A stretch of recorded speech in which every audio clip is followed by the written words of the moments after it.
Social media ಮೂಲಕ ಮನೆ ಮಾತಾಗಿರುವಂಥ ಅಲ್ಲು ರಘು ಅವರು ಈಗ ಕನ್ನಡಕ್ಕೆ ಒಂದು ಕೊಡೆಯಾಗಿ ನಿಲ್ತಾ ಇದ್ದಾರೆ. ಯಾಕಂದರೆ ಅವರ ಚೊಚ್ಚಲ ನಿರ್ದೇಶನಕ್ಕಾಗಿ ತಯಾರಿಯನ್ನು ನಡೆಸ್ತಾ ಇದ್ದಾರೆ. ಈ ಬಗ್ಗೆ ಮಾತನಾಡೋಕ್ಕೆ ಖುದ್ದು ಅಲ್ಲು ರಘು ನಮ್ಮ ಜೊತೆ ಇದ್ದಾರೆ. ಬನ್ನಿ ಮಾತಾಡ್ಸೋಣ. ಅಲ್ಲು ರಘು ಅವರೇ ನಮಸ್ಕಾರ. ಹೇಗಿದ್ರಿ? ತುಂಬ ಚೆನ್ನಾಗಿದೆ, ನೀವು ಚೆನ್ನಾಗಿದ್ದೀರಾ? ಮೊದಲಿಗೆ 10 ಇಯರ್ಸ್ ಜರ್ನಿ ಆ್ಯಕ್ಚುಲಾಗಿ ಅಂದರೆ ಸೋಷಿಯಲ್ ಮೀಡಿಯಾ ಮೂಲಕ ಒಂದಷ್ಟು ವಿಡಿಯೋಗಳನ್ನು ಎಂಟರ್ಟೈನ್ ಮಾಡೋಕ್ಕೆ ಅಂತ ಶುರು ಮಾಡ್ತೀರಿ. ಅದು ದೊಡ್ಡ ಒಂದು ಭವಿಷ್ಯವನ್ನು ನಿಮಗೆ ಕ್ರಿಯೇಟ್ ಮಾಡುತ್ತೆ. ಡಬ್ ಸ್ಮ್ಯಾಶ್ ಟು ಡೈರೆಕ್ಷನ್ ಈ ಜರ್ನಿ ನೆನೆಸ್ಕೊಳ್ಳೋದಾದರೆ ಎಷ್ಟು ಖುಷಿ ಕೊಡುತ್ತೆ ಅಂತ ಸರ್? ತುಂಬ ಖುಷಿ ಆಗುತ್ತೆ ಸರ್. ಯಾಕಂದರೆ ಈ 10 ವರ್ಷದ ಜರ್ನಿ ಏನು ಸುಲಭವಾಗಿರಲಿಲ್ಲ ಸರ್. ನನಗೇನಂದರೆ ಸರ್, ಮುಂಚೆಯಿಂದನೂ ಡೈರೆಕ್ಷನ್ ಆಸೆ ಇತ್ತು. ಅಂದರೆ ಒಂದು ನಾರ್ಮಲ್ ಆಗಿ ವೀಡಿಯೋಸ್ ಮಾಡ್ಕೊಂಡು ಇವಾಗ ಡೈರೆಕ್ಷನ್ ಮಾಡ್ತಿದ್ದೀನಿ ಅನ್ನೋಕ್ಕೆ ಒಂದು ರೀಸನ್ ಏನಂದರೆ, ಯಾರೋ ಡೈರೆಕ್ಷನ್ ಮಾಡಿದ್ದಾರೆ ಅನ್ನೋದಕ್ಕಿಂತ ಇವ್ನು ಮಾಡಿದ್ದೇನಾ ಅಂತ ಜನಕ್ಕೆ ಒಂದು ಹತ್ರ ಆಗಲಿ ಅಂತ. ಸರ್, ನನಗೆ ಈ ಒಂದು ಡೈರೆಕ್ಷನ್ ಜರ್ನಿಲಿ ಒಂದು ವಿಷಯ ಹೇಳೋಕ್ಕೆ ಇಷ್ಟಪಡ್ತೀನಿ, ಹೊಸ್ದಾಗಿ ಏನಾದ್ರು ಜನಕ್ಕೆ ಕೊಡ್ಬೇಕಂತ ಸರ್, ಅಷ್ಟೇ. ಅಂದರೆ ಅವಾಗ ಡಬ್ ಸ್ಮ್ಯಾಶ್ ಟೈಮಲ್ಲಿ ಸುಮಾರು ಜನ ಯಾರೂ ಮಾಡ್ತಿರಲಿಲ್ಲ. ಅಂದರೆ ಮಾಡ್ತಿದ್ರು ಸರ್, ಕೆಲವೊಂದು ಜನ ಪರ್ಟಿಕ್ಯುಲರ್, ನಾವೇ ಮಾಡಿದ್ದೀವಿ ಅಂತಲ್ಲ. ಅದೇನಾಯಿತು, ನಾವು ಮಾಡಿದಾಗ ಜನಕ್ಕೆ ಇಷ್ಟ ಆಯಿತು. ಅಂದರೆ ನಾವೆಲ್ಲ ನಾರ್ಮಲ್ ಆಗಿರೋರು ಎಲ್ಲ ಮಾಡ್ಬೋದಪ್ಪ, ಸುಮ್ಮನೆ ಬರೀ ಸೆಲೆಬ್ರಿಟಿಗಳು ಅಷ್ಟೇ ಅಲ್ಲ, ನಾರ್ಮಲ್ ಜನನೂ ಮಾಡ್ಬೋದು ಅಂತ ನಾವು ಕೊಟ್ವಿ ಸರ್. ಸೊ ಹಂಗೆ ಈಗಿನ ಜನ್ರೇಷನಲ್ಲಿ ಅಂತ ತುಂಬ ಬಂದು ಈಗ ಕೂತ್ಕೊಂಡೆಲ್ಲ ಏನು ಬೇಕಾದ್ರೂ ಸೃಷ್ಟಿ ಮಾಡುತ್ತೆ. ಇಂಥ ಟೈಮಲ್ಲೂ ನಾವೇನಾದ್ರು ಒಂದು ಹೊಸ್ದಾಗಿ ಕೊಟ್ಟರೆ ಜನ ತಗೋತಾರೆ. ಸೊ ನಾನು ಎಂಡ್ ಆಫ್ ದ ಡೇ ಅಷ್ಟೇ ಸರ್, ಈ 10 ವರ್ಷದ ಜರ್ನಿಲಿ ಏನಾದ್ರು ಒಂದು ಹೊಸದು ಕೊಡೋಣ ಅಂತಾನೆ ಡೈರೆಕ್ಷನ್ಗೆ ಬಂದಿದ್ದೀನಿ ಸರ್ ಅಷ್ಟೇ. ಅಂದರೆ ಡೈರೆಕ್ಷನ್ ಅನ್ನೋದು ಹೊಸ್ತಲ್ಲ ನಿಮಗೆ, ಮೊದಲಿಂದನೂ ಮನಸ್ಸಲ್ಲಿತ್ತು ನಾನು ಡೈರೆಕ್ಟರ್ ಆಗಬೇಕು ಅಂತ? ಅಂದರೆ ಸರ್, ಡೈರೆಕ್ಟರ್ ಅಂದರೆ ಸುಮಾರು ನಮ್ಮದು ಬೇಸಿಕಲಿ ಹೊಸಪೇಟೆ, ಹಂಪಿ, ಸುಮಾರು ಶೂಟಿಂಗ್ಗಳು ಹೀರೋಗಳು ಬರ್ತಾಯಿದ್ರು, ಡೈರೆಕ್ಟರ್ಗಳು ಬರ್ತಾಯಿದ್ರು ಸರ್. ನಾನು ನೋಡ್ತಾನೇ ಇದ್ವಿ ಸರ್. ನಮಗೆ ಶೂಟಿಂಗ್ ಅನ್ನೋದು ಮನೆ ಮಾತು. ಸ್ಪೆಷಲಿ ನಮ್ಮ ಅಪ್ಪು ಸರ್ದು ರಣವಿಕ್ರಮ ಶೂಟಿಂಗ್ ಟೈಮಲ್ಲೆಲ್ಲ ಅವ್ರು ಏನು ಎಷ್ಟು ದಿನ ಇದ್ರು ಅಷ್ಟು ದಿನವೂ ಅಲ್ಲೇ ಕೂತ್ಕೊಂಡು ನೋಡ್ತಾ ಇದ್ವಿ. ಈ Pavan Wadeyar sir action cut ಅನ್ನೋದು ಹೇಳೋದ್ರಿಂದ ಹಿಡಿದು ನಮ್ಮ ಅಪ್ಪು ಸರ್ ಆ್ಯಕ್ಟ್ ಮಾಡೋದ್ರಿಂದ ಹಿಡಿದು ಎಲ್ಲನೂ ನೋಡ್ಕೊಂಡು ಬೆಳೀತಾ ಇದ್ವಿ. ಆಮೇಲೆ ದೊಡ್ಡ ಮನೆ ಹುಡುಗ ನಮ್ಮ ಹಾಸ್ಪಿಟಲ್ಲೇ ಶೂಟಿಂಗ್ ಆಗಿತ್ತು. ಸೊ ಸಿಕ್ಕಾಪಟ್ಟೆ ಸಿನಿಮಾ ಶೂಟಿಂಗ್ಗಳು ನಮ್ಮ ಹಂಪೆಲ್ ಆಗಿರೋದ್ರಿಂದ ಕನ್ನಡ ಸಿನಿಮಾಗಳು, ತೆಲುಗು ಸಿನಿಮಾಗಳು, ಹಿಂದಿ ಸಿನಿಮಾಗಳು, ಆಮೇಲೆ ಜಾಕಿ ಚಾನ್ ಅವ್ರು ಇಂಗ್ಲೀಷ್ ಸಿನಿಮಾಗಳು, ಎಲ್ಲ ಸಿನಿಮಾಗಳು ನೋಡ್ಕೊಂಡು ಬಂದಾಗ ಅಷ್ಟೇ ಡೈರೆಕ್ಷನ್ ಸಖತ್ತಾಗಿರುತ್ತಲ್ಲ ಅನ್ನೋದೇ ಒಂದು ನನಗೆ ತಲೆಯಲ್ಲಿತ್ತು sir. So end of the day ಈಗ ಒಬ್ಬ ಇನ್ಫ್ಲುಯೆನ್ಸರು ಆರ್ಟಿಸ್ಟ್ ಆಗೋದು, ಸೀರಿಯಲ್ ಆರ್ಟಿಸ್ಟ್ ಆಗೋದು ಅದೇನು ದೊಡ್ಡ ವಿಷಯ ಅಲ್ಲ ಸರ್. ಸುಮಾರು ಜನ ಆಗಿದ್ದಾರೆ, ಸಕ್ಸಸ್ಫುಲ್ ಆಗಿದ್ದಾರೆ. ಬಟ್ ನನಗೆ ಬೇಡ, ನನಗೆ ನನ್ನ ಸ್ಟಫೇ ಡೈರೆಕ್ಷನ್ನು. ಸೊ ಡೈರೆಕ್ಟರ್ ಆಗೋಣ ಅಂತ ಅದೇ ಸರ್ ಅಷ್ಟೇ.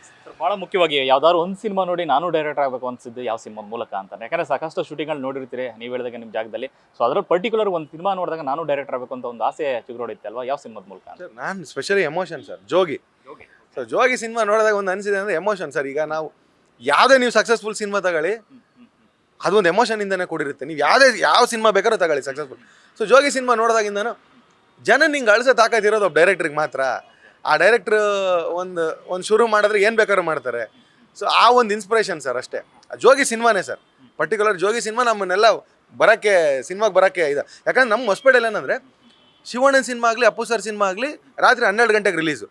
ಅಂದರೆ ಫ್ಯಾನ್ ಶೋ ಎಲ್ಲ ಇವಾಗ ಟ್ರೆಂಡ್ ಆಗಿದೆ ಸರ್. ನಾವು ಹೊಸಪೇಟೆಲೆಲ್ಲ ಅವಾಗ ಅಪ್ಪು ಸರ್ ಸಿನಿಮಾಗ, ಶಿವಣ್ಣನ ಸಿನಿಮಾ ಬಂದರೆ ನಾವು ರಾತ್ರಿ 12 ಗಂಟೆಗೆ ಮನೇಲಿ ಮಲ್ಕೊಂಡು ನಮ್ಮಪ್ಪ ಎದ್ದೇಳೆ ಫಿಲಮ್ಗೆ ಹೋಗ್ಬೇಕು ಅಂತ ಎಬ್ಸ್ಕೊಂಡು ಕರ್ಕೊಂಡು ಹೋಗ್ತಿದ್ರು ಮನೆಯವರೇ. ಈ ಅಪ್ಪು ಸರ್ ದಸರಾ ಟೈಮಲ್ಲಿ ವಂಶಿ ಬಂದಾಗ, ನಮ್ಮ ಶಿವಣ್ಣನ ಸಿನಿಮಾ ಬಂದಾಗ ಇವೆಲ್ಲ ರಾತ್ರಿ ಬೆಳಗ್ಗೆ ಎಬ್ಸ್ಬಿಟ್ಟು ಸಿನಿಮಾಗೆ ಹೋಗ್ಬೇಕು ಎದ್ದೇಳು ಅಂತ ನಾವು ಎದ್ದು ಹೋಗ್ಬಿಟ್ಟು ಸಿನಿಮಾ ರಾತ್ರಿ 12 ಗಂಟೆಗೆ ನೋಡಿ, ಅದು 2 ಶೋ ಆಗುತ್ತೋ 3 ಶೋ ಆಗುತ್ತೋ ಏನಾಗುತ್ತೋ ಗೊತ್ತಿಲ್ಲ. ರಾಜ ಶೋಮನ್ ಅನ್ನೋ ಸಿನಿಮಾ ಹೊಸಪೇಟೆಯಲ್ಲಿ 8 ಶೋನೋ 9 ಶೋ ಒಂದು ದಿವಸಕ್ಕಾಗಿತ್ತು. ರಾತ್ರಿ 12 ಗಂಟೆಗೆ. ಇವತ್ತು ಫಾರ್ ಎಕ್ಸಾಂಪಲ್ ನಾಳೆ ಸಿನಿಮಾ ರಿಲೀಸ್ ಅಂದರೆ ಹಿಂದಿನ ದಿವಸ ರಾತ್ರಿ 11 ಗಂಟೆ 50 ನಿಮಿಷಕ್ಕೆ ಸ್ಟಾರ್ಟ್ ಆಗ್ಬಿಟ್ಟಿದೆ ಸಿನಿಮಾ. ಕಂಟಿನ್ಯೂ ಆಗಿ ರನ್ ಮಾಡಿ ನೆಕ್ಸ್ಟ್ ಡೇಗೆ ಅದು ಅರೌಂಡ್ 24 ಅವರ್ಸ್ಗೆ 8 ಶೋನೋ 9 ಶೋ ಆಗಿತ್ತು. ಸೊ ಆ ಒಂದು ಕ್ರೇಜಿಂದ ಬೆಳ್ಕೊಂಬಂದಿರೋಲ್ಲ ಸರ್. ನಮಗೆ ಸಿನಿಮಾನ ತುಂಬ ಹತ್ರ ಸರ್. ನಾವೆಲ್ಲ ಸಿನಿಮಾ ನೋಡೇ ಸಿನಿಮಾ ಕಲ್ತವ್ರು. ಮಾಡಿದ್ರೆ ಹಿಂಗೆ ಸಿನಿಮಾ ಮಾಡ್ಬೇಕಪ್ಪ, ಹಿಂಗೆ ಮಾಡ್ಬೇಕಪ್ಪ ಅಂದರೆ ನಾನು ಒಬ್ಬ ಕಾಮನ್ ಆಡಿಯನ್ ಸರ್.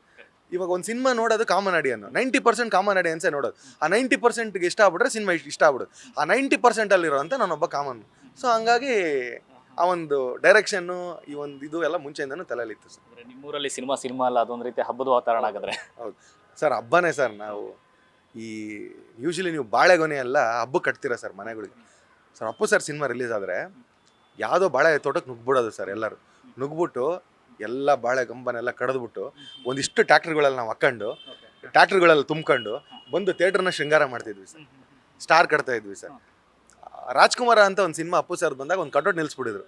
ಕಟೌಟ್ ನಿಲ್ಸಿದಾಗೆ ಇದು ಕಟೌಟ್ ನಿಲ್ಸವ್ರೆ ಯಾರು ಹಾರನೇ ಹಾಕಿಲ್ಲ ಅಂದಾಗ, ಹೆಂಗೆ ರಾಜದ ಶೋಮನಲ್ಲಿ ಅಪ್ಪು ಸರ್ ಬಂದು ಹಾರ ಹಾಕ್ತಾರಲ್ಲ ಹಂಗೆ ಹೋಗ್ಬಿಟ್ಟು ನಾವು ನೀಟಾಗಿ ಕೈಯಲ್ಲೆಲ್ಲ ಅರ್ಶಿನ ಮತ್ತು ಕುಂಕುಮ ಎಲ್ಲ ರೆಡಿಯಾಗಿ ಅಪ್ಪು ಸರ್ಗೆ ಹಿಂಗೆ ಬಡ್ದು ಹೋಗ್ಬಿಟ್ಟು ಅಲ್ಲಿ ದುಡ್ಡು ಇರ್ತಿರಲಿಲ್ಲ, ಹೋಗ್ಬಿಟ್ಟು ಅಮ್ಮ ಅರ್ಜೆಂಟ್ ಒಂದು 100 ರೂಪಾಯಿ ಬೇಕಂತ 100 ರೂಪಾಯಿ ಇಸ್ಕೊಂಡು ಆ 100 ರೂಪಾಯಿ ತಗೊಂಡೋಗಿ ಗಾಂಧಿ ಚೌಕ್ ಅಂತ ಒಂದು ಏರಿಯಾದಲ್ಲಿ ಹಾರ ತಗೊಂಡು ಹೋಗ್ಬಿಟ್ಟು ಅಪ್ಪು ಸರ್. ಅಂದರೆ ನಮಗೆ ಮುಂಚೆಯಿಂದನೂ ಸಿನಿಮಾ ಅಂದರೆ ಒಂದು ಪ್ರಾಣ ಸರ್.